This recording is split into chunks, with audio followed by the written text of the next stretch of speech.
Longing. Rusted. 17. Daybreak. Furnace. 9. Benign.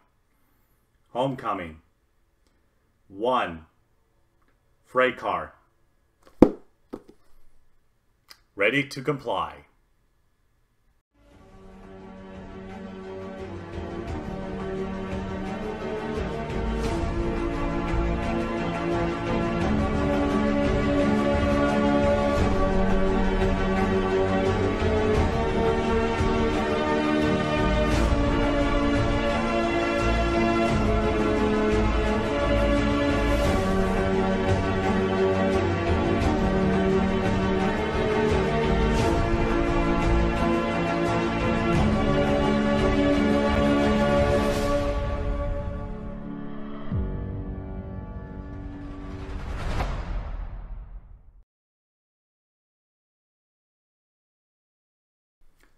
Captain America Civil War jumpstarts Phase 3 in the MCU.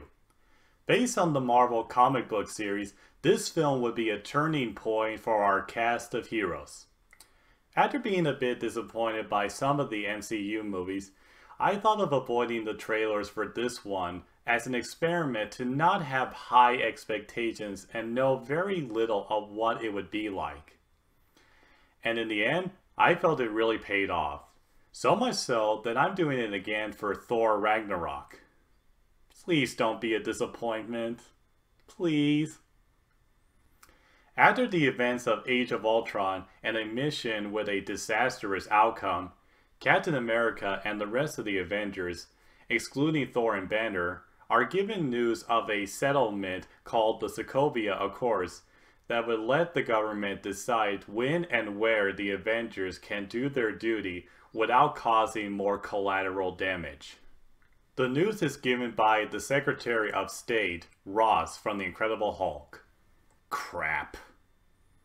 Tony Stark supports the Accords, feeling a lot of guilt for the harm and deaths caused by Ultron, but Cap refuses to follow it. He then becomes a fugitive, protecting his friend Bucky from any threat in any form, including his team members. Now in this review, I won't be making any comparisons to the other superhero movie released last year that is similar to it. I will be judging the movie on its own merit. The Russo brothers returned to direct this film, and unlike the other Marvel directors, they managed to make lightning strike twice with bigger elements. The Winter Soldier arc is carried on in this film, and it flows very well with the main plotline. The way they juggle everything seems very effortless.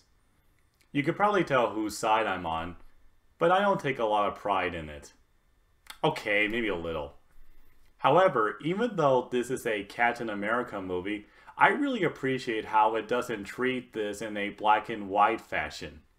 You understand why each character chooses their side. Though I'm sure people were scratching their heads at first at Black Widow choosing Iron Man's side when she was committed to Cap and Winter Soldier. But again, I get where she's coming from. She's very aware of the damage she and her teammates have caused and doesn't want any more disruptions in the trust of the people of the world. Yet she still respects Steve and even lets him get away later on. I like how the makers put it that her mind is with Tony, but her heart is with Steve.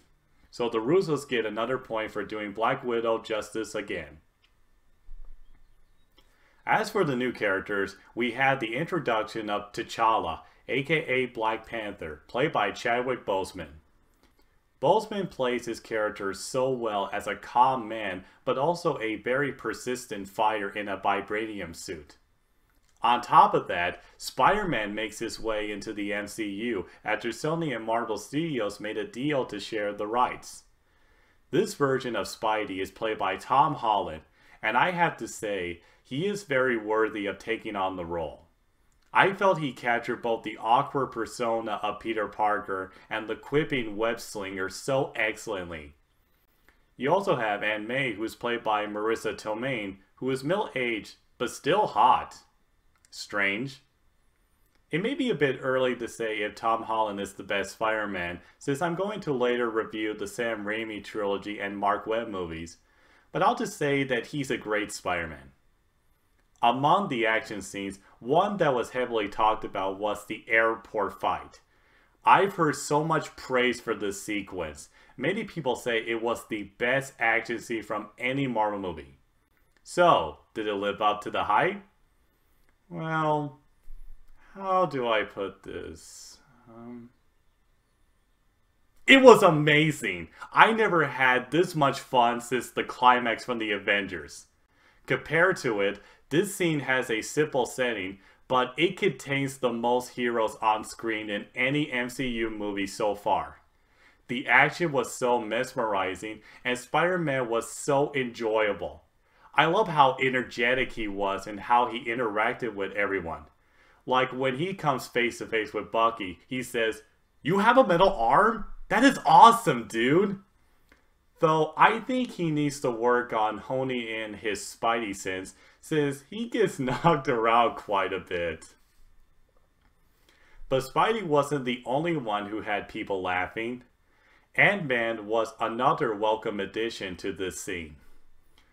I even heard some people cheer when he appeared, so it's quite nice to see that he has fans now.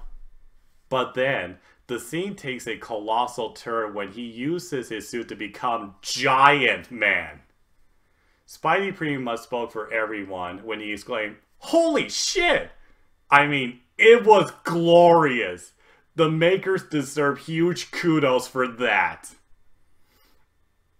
But if you really wanted something more serious with no quips being fired, there is one scene in the third act where Steve and Bucky go to a Hydra facility to follow this man named Zemo. At first, they think he wants to resurrect other Winter Soldiers, but his real plan was showing Tony the real truth of his parents' demise.